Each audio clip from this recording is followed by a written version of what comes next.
Halo semuanya, selamat datang di podcast sekolah kita SMA Budi Murni 2 Medan. Gimana di kamarnya teman-teman? Semoga kita semua sedang dalam kondisi yang prima dan siap menjalani hari kita dengan semangat di sekolah tercinta kita ini. Nah teman-teman, di episode pertama podcast kita ini, kita telah kedatangan 2 tamu spesial di sekolah kita. Nah di sebelah kanan saya sudah datang Bapak penanggung jawab sekolah kita, yakni Bapak Freddy Jefferson Situmorang. Halo, selamat pagi. Nah dan juga di sebelah kanan saya juga ada James Tinampunan sebagai selaku ketua OSIS di sekolah kita ini.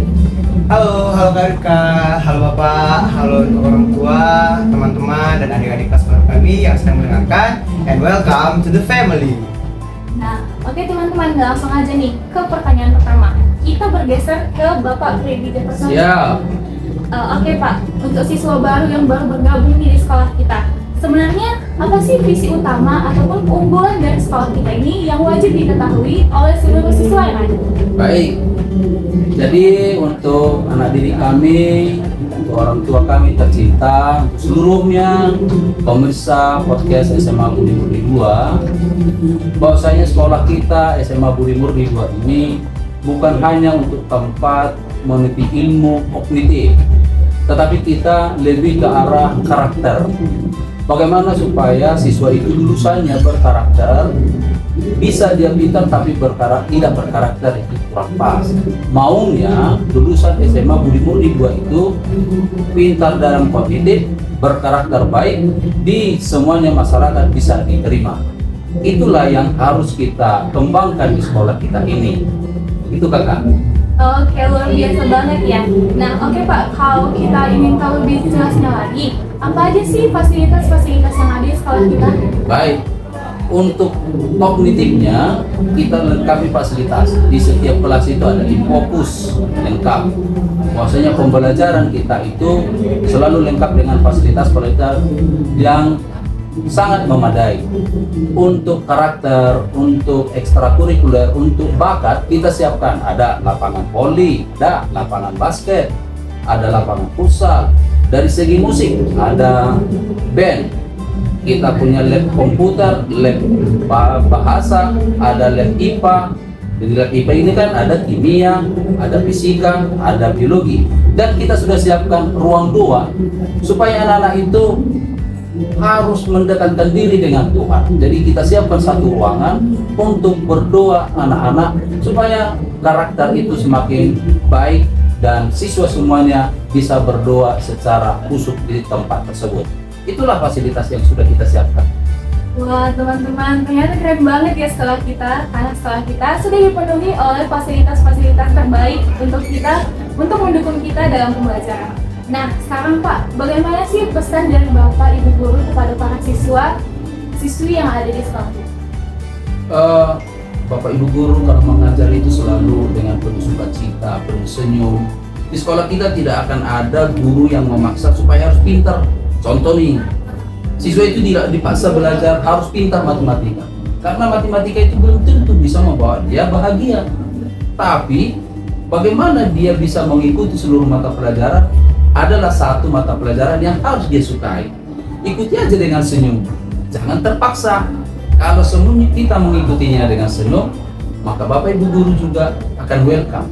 Dan tidak ada guru yang selalu memaksa harus pintar dengan mata pelajarannya. Maka Bapak Ibu Guru itu berkolaborasi dengan cara mengajarnya supaya semuanya siswa-siswa SMA Budi Murni 2 ini belajarnya penuh sukacita. Kalau mungkin pesan dari Bapak nih kepada para murid-murid yang baru masuk pada sekolah ini? Kalau pesan saya untuk seluruhnya, baik yang baru masuk, kelas 11, kelas 12, ikutilah pembelajaran dengan penuh kebahagiaan. Jangan terpaksa. Kalau ada sesuatu hal yang perlu kita diskusikan, ruang kepala sekolah, ruang PKS, ruang guru, siap untuk tempat berdiskusi. Sampaikan keluhanmu, apa yang harus kita selesaikan, kita cari solusi yang jelasnya. Seluruh stakeholder, guru, siswa harus sama-sama bekerja sama untuk mensukseskan anak didik kami. Itu. Oke, terima kasih Pak. Ternyata setelah mendengar nasihat dari Bapak Kepala Sekolah kita, ternyata sangat adem ya teman-teman. Nah sekarang kita bergeser kepada ketua umum OSIS kita nih. Sebenarnya gimana sih vibes atau suasana belajar dan juga berteman di lingkungan sekolah kita? Nah, kalau misalnya versi dari kita para siswa dan siswi ini Kak, menurut aku sih sekolah kita ini tuh sangat seru. Kenapa aku bilang seru?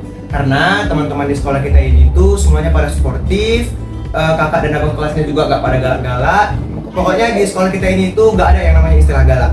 Guru-guru di sini juga semuanya pada asik, seru kalau diajak berdiskusi, asalkan itu kita tahu sopan santun dan kita tahu batasan. Oke, keren banget nih. Nah, lalu kalau soal kegiatan siswa-siswi nih, apa aja sih seperti ekstrakurikuler ataupun program OSIS yang bisa diikuti oleh siswa-siswi? Nah, kalau bicara soal ekstrakurikuler, di sekolah kita ini tuh udah pasti banyak sekali ekskulnya.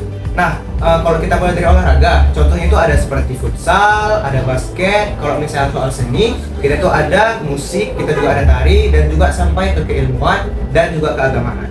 Nah, kalau bicara tentang event OSIS, OSIS juga akan mengadakan acara tahunan. Nah, beberapa contoh yang bisa saya sebutkan itu ada acara pensi yang bakalan dilakukan dalam setahun sekali, ada acara kelas meeting yang bakalan diadakan dalam setelah selesai semester, lalu ada lomba antar kelas yang akan diadakan di dalam event. Contohnya itu seperti event Sumpah Pemuda, event acara Valentine, acara Pasca dan bahkan yang sedang kita jalani sekarang nih, yaitu event 17-an.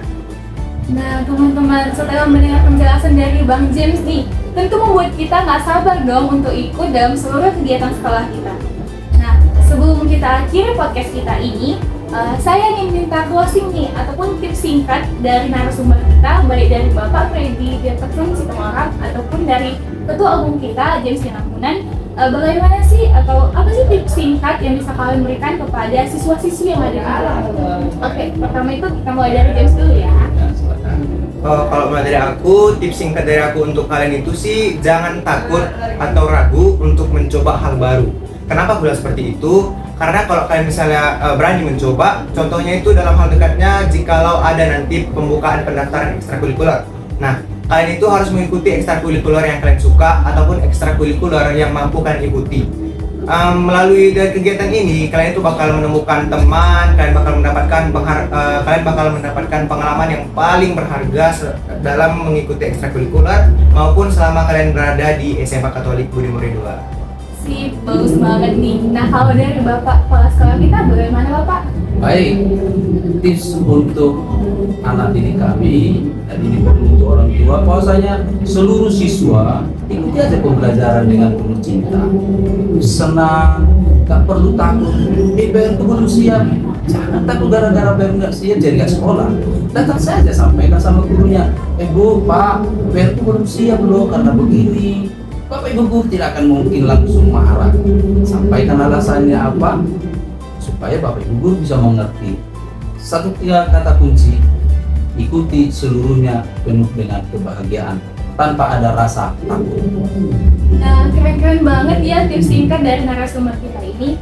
Oke, terima kasih kepada Bapak dan juga kepada Bang James yang sudah menyempatkan waktu untuk mengobrol dan juga menyapa siswa-siswi baru yang ada di sekolah kita melalui podcast hari ini.